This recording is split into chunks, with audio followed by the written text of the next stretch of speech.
Alam niyo ho sa panahon ngayon, dami ho manloloko, so hanap kayo ng matinong kontraktor. Hegdes is, I think, isa sa mga maayos na nakausap kong kontraktor. Pagawa na ho kayo, mura lang.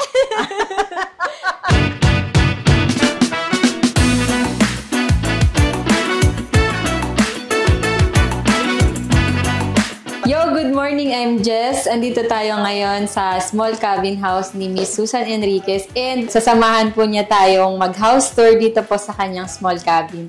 And welcome po, Miss Susan Enriquez. Yeah, thank you, Jess. Ito na ito yung small cabin, small glass.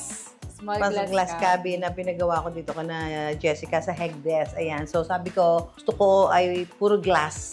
Yan, para, di ba, kita mo, para tayong partition lang natin from the trees.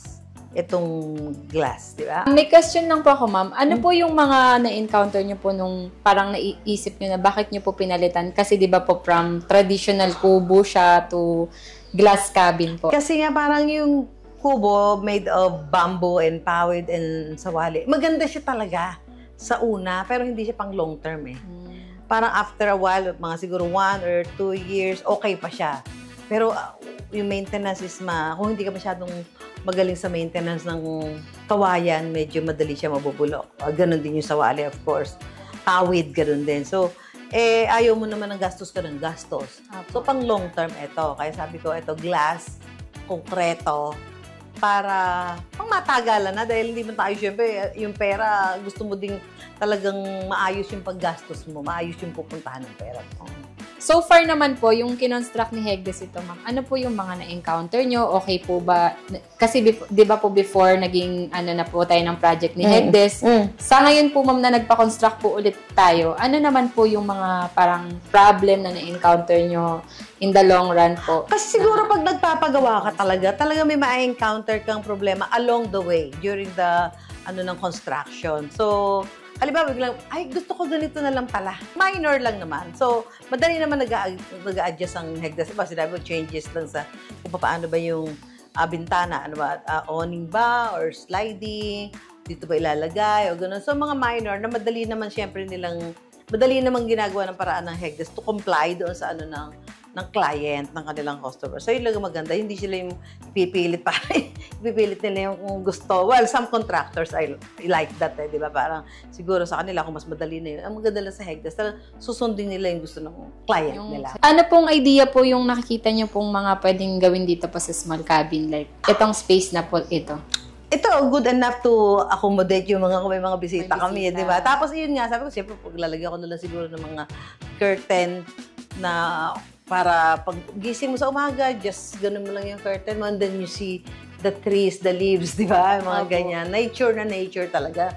Kita mo naman, no? Para tayong nakatayo lang sa ibabaw ng tapos parang abot kamay lang natin yung So far naman po, ano naman po yung advice po na i-improve pa ni Hegdes?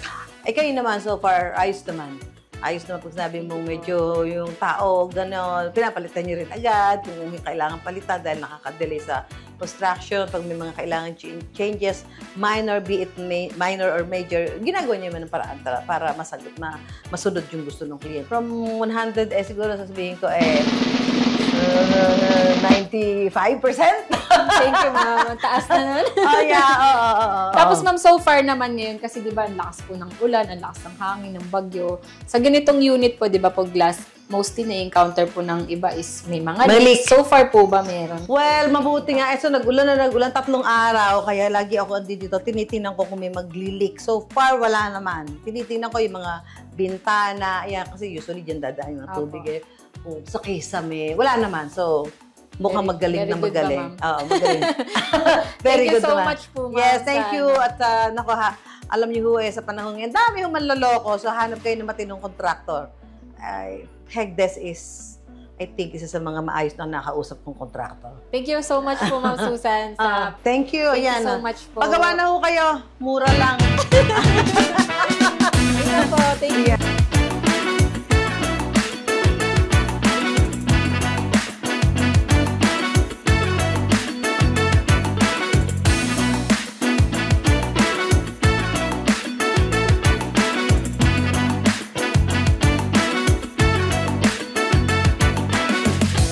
Contact us today for more information.